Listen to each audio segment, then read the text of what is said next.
This week, we have been talking about emotions that are underlying depression and how to ensure that you actually process sadness driving depression and don't shift into a shame cycle around depression.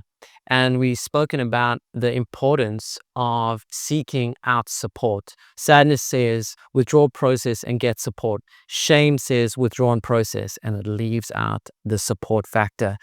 I want to remind you, go and get as much support as you can if you're struggling with depression.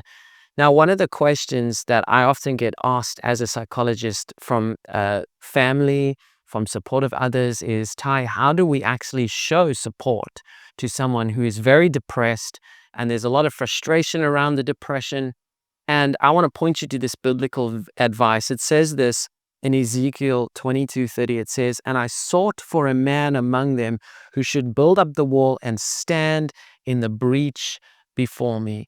What this is talking about is a person who will stand in the gap for somebody else and will be intentional about praying for that person, about seeking the Lord for that person, about speaking over that person's life. Listen to this in Job 42:10. "And the Lord restored the fortunes of Job when he had prayed for his friends."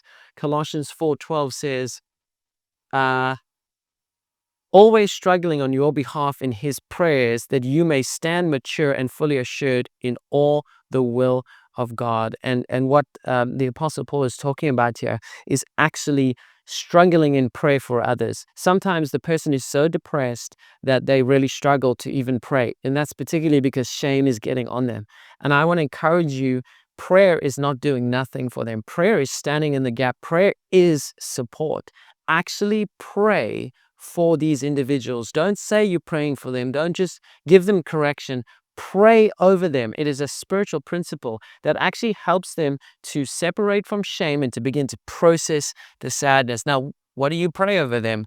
It's very simple. You pray the word. You can pray the prayers that the Apostle Paul particularly prayed over the church. One of them is that you may flood their hearts with light, that you can cause their thoughts to become agreeable to God's will. Find scriptures like that. Pray them over those in your life that you've encountered that are feeling depression. And if you are depressed yourself, you can pray that over your life as well. Remember, you're highly favored and you're deeply loved.